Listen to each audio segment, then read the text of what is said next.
Hello everyone, my name is Ayush and I'm back with my series of videos on hypothesis testing. So इस video में that is lecture 3 हम लोग पढ़ेंगे type 1 and type 2 error in hypothesis testing.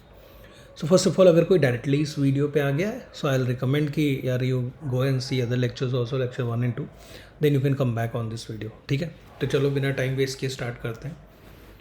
So first let us understand what is type 1 and type 2 error and definition. Okay, तो पहले तो एक चीज़ हमने पिछले वीडियो में सीखी थी क्या, कि whenever we implement statistical test या whenever we create a sort of statistical test what should one ensure कि उससे क्या करना चाहिए. ठीक है, जब भी वो कोई भी टेस्ट स्टार्ट करे, स्टैटिस्टिकल टेस्ट इंप्लीमेंट करे या क्रिएट करे, ही शुड इंश्योर यार ये दो तरीके के जो मिस्टेक्स हैं, टाइप 1 एरर और टाइप 2 एरर, ये मिनिमाइज़ हो जाए. ठीक है, तो हमारा टेस्ट बेस्ट हो जाएगा. क्यों? क्योंकि यही दो मिस्टेक पॉसिबल भी है.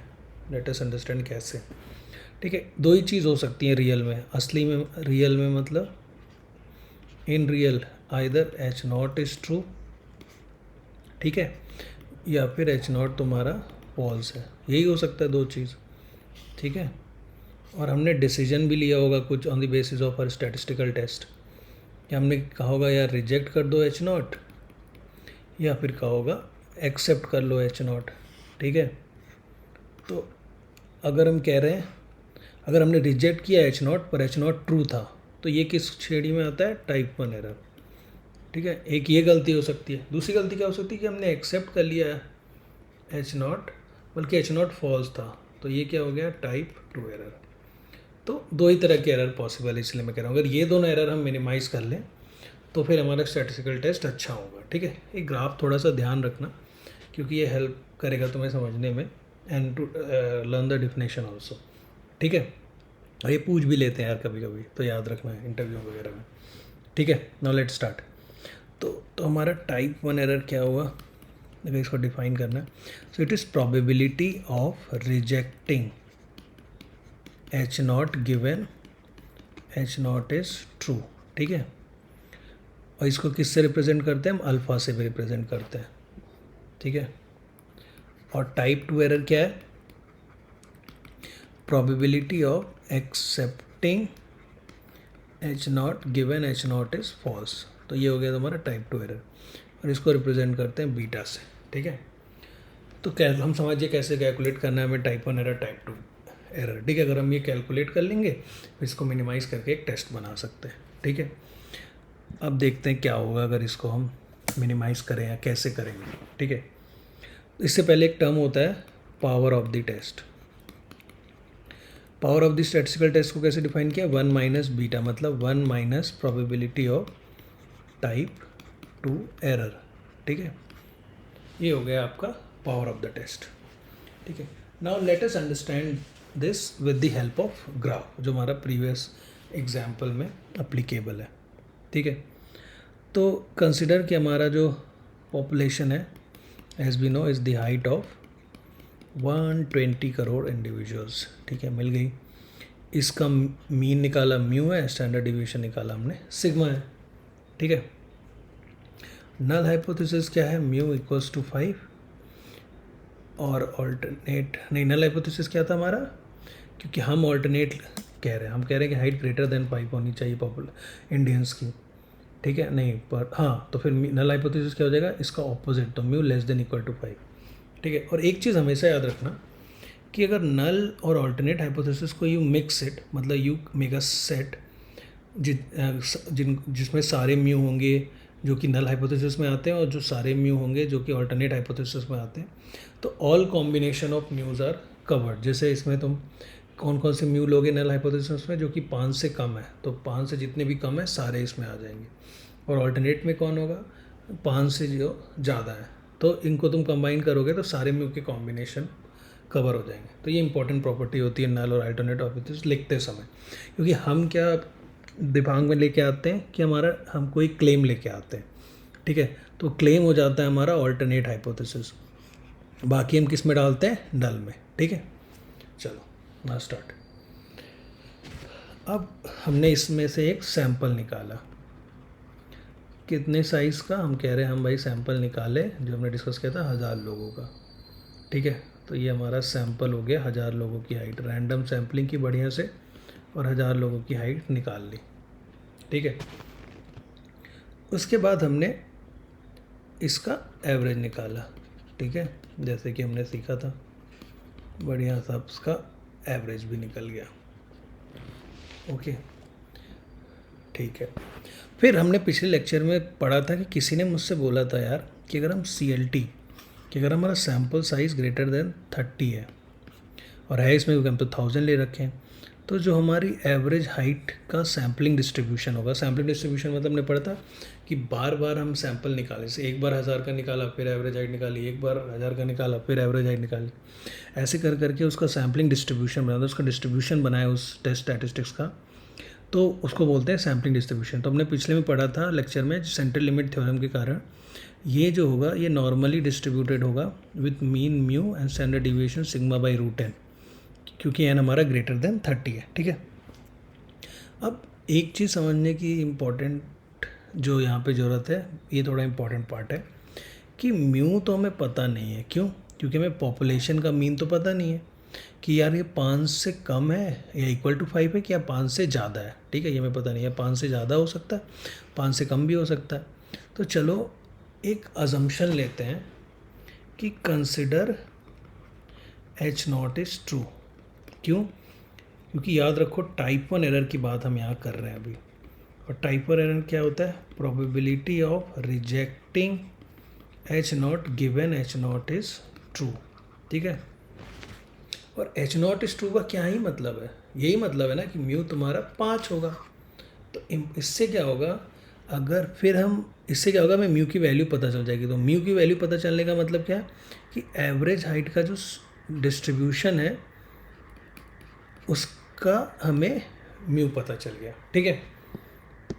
अब तो नाउ तो एग्जैक्टली हम किस चीज़ में इंटरेस्टेड हैं? Sampling distribution of the statistics, sampling distribution of the statistics given null hypothesis is true। तो ये चीज़ है जो हमें एक्चुअली चाहिए, ठीक है।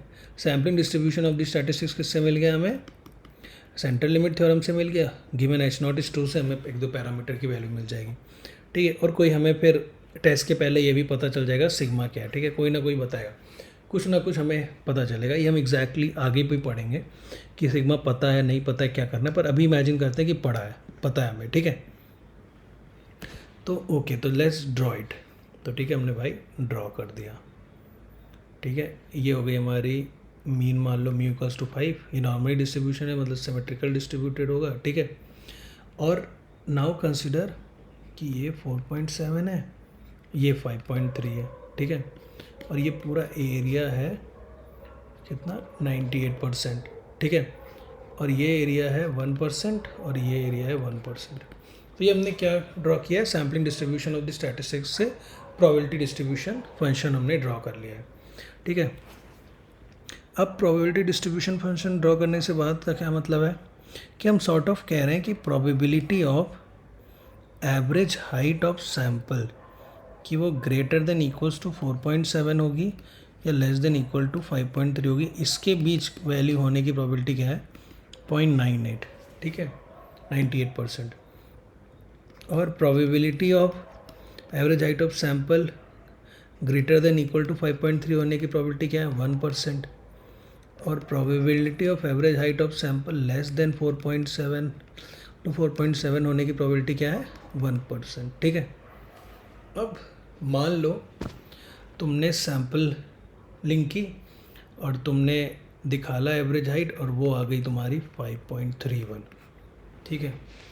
अब इस ग्राफ के हिसाब से कि यार 5.3 या उससे ज़्यादा आने का चांस कितना कम है यार? 1%। स्टिल हमारी सैम्पलिंग से 5.31 आया, मतलब कि ये सैम्पल के नॉर्मल वेरिएशन से नहीं आया है, ठीक है। सैम्पल के नॉर्मल वेरिएशन से ये नहीं आया, बल्कि हाँ ऐसा होगा इसलिए ये आया है, ठीक है।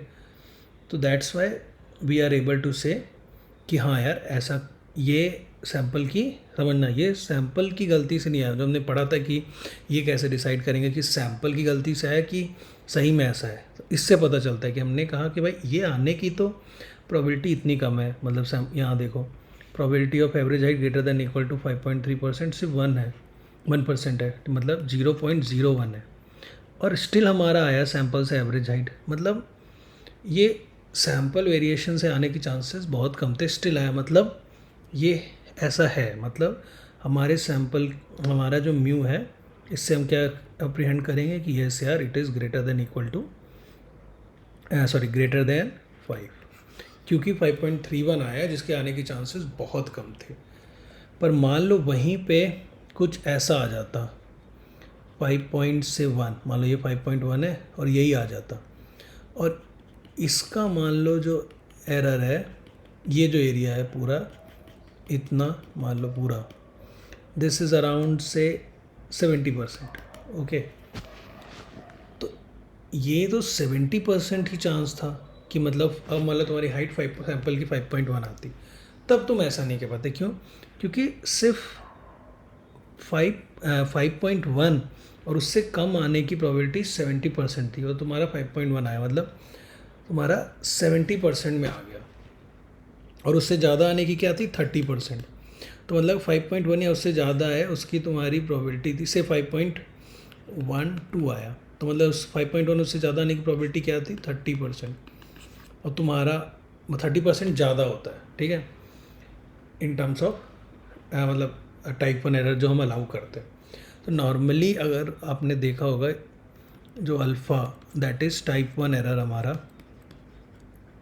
यही है सिग्निफिकेंस लेवल, जो हम स्टैटिस्टिकल टेस्ट के पहले ही डिसाइड कर लेते हैं कि 5% की 1% की 10%, मतलब इतना ही नॉर्मली रखते हैं डिपेंडिंग अपॉन कि कितना इंपॉर्टेंट है टाइप 1 एरर उस प्रॉब्लम के लिए, ठीक है। तो ये समझ में आ गया हमें कि अच्छा यार अल्फ़ा कैसे रखते हैं, कि मतलब 1%, 5% या 10% रख लेंगे और उतना एरर हम अलाउ कर सकते हैं कि चलो मतलब टाइप 1 एरर ठीक है, तो हम इतना अलाउ करते हैं कि इतनी प्रोबेबिलिटी होनी चाहिए rejecting H not given H not is true, ठीक है।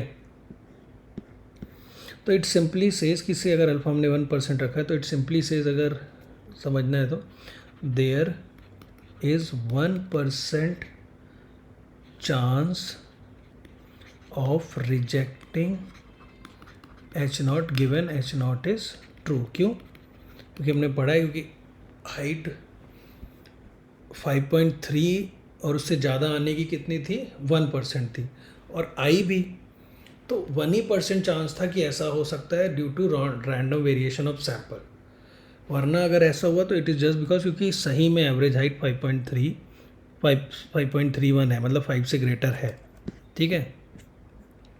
So this is type 1 error. Now let's see कि इसमें टाइप 2 एरर कहाँ से आता है, ठीक है, ये इंपॉर्टेंट है। टाइप 1 एरर तो चलो हमने अब यहाँ पे फिक्स कर दिया कि भाई हम अल्फ़ा अलाउ कर रहे हैं से 1%, कि चलो 1% तुम कर सकते हो, ओके।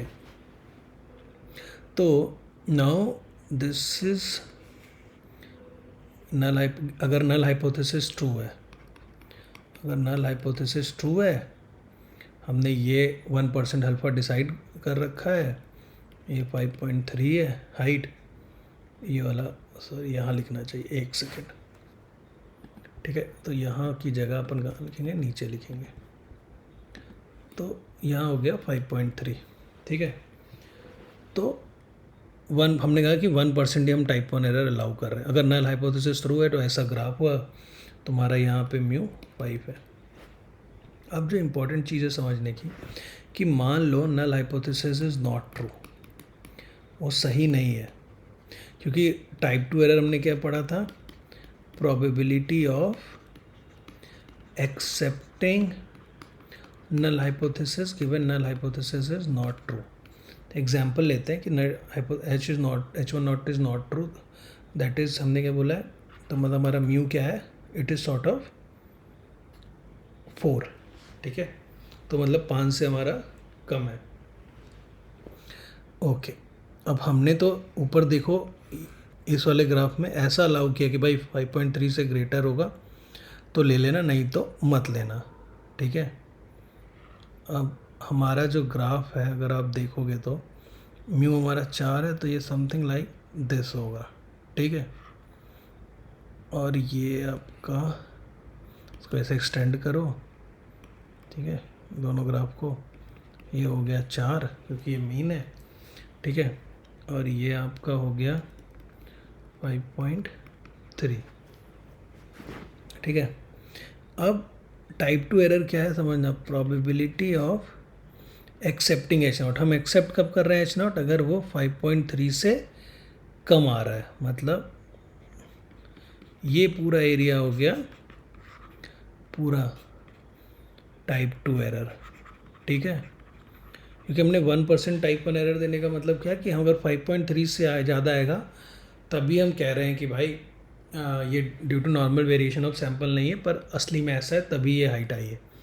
और अगर 5.3 से कम आ रहा है तो हम एक्सेप्ट कर रहे हैं नल हाइपोथेसिस, तो मतलब हमने इसके अंदर हम एक्सेप्ट कर रहे हैं, ओके। तो ये पूरा क्या हो गया, टाइप 2 एरर हो गया। और ये इम्पॉर्टेंट चीज़ ये है कि अगर आप टाइप 1 एरर कम करते हो, मतलब इसको और इधर शिफ्ट करते हो, तो आपका टाइप 2 एरर का बढ़ जाएगा क्योंकि ये एरिया बढ़ जाएगा, ठीक है। देख रहे हो ये एक्स्ट्रा पोर्शन आ जाएगा ना यहाँ पे अगर उसको बढ़ाते हो तो इसीलिए ये चीज़ समझने की देरी है, मतलब ज़रूरत है कि टाइप 1 एरर टाइप 2 एरर एक साथ कम नहीं हो सकते। ओनली केस में हो सकते कि हम सैम्पल साइज़ बहुत बढ़ा दें, ठीक है, एन इंक्रीज़ करते हैं हम, तब है कि टाइप 1 एंड टाइप 2 एरर दोनों डिक्रीज़ होते हैं। वरना अगर हम टाइप 1 एरर कम करेंगे तो टाइप 2 एरर बढ़ जाएगा, ठीक है, और टाइप 2 एरर कम करेंगे तो टाइप 1 एरर बढ़ जाएगा। तो उसको थोड़ा सा हमें कॉम्प्रोमाइज़ करना पड़ता है, और हम इसीलिए अल्फ़ा अराउंड 1% और 5% और 10% लगभग लेते हैं, ठीक है, अंडरस्टूड। तो यही था टाइप 1 एरर टाइप 2 एरर। और अभी हम इसके बाद क्या कहते हैं, इसके ऊपर प्रॉब्लम्स भी करेंगे अगले वीडियोस में, पर पहले एक बार थोड़ा सा थ्योरी अपने स्ट्रॉन्ग कर लें।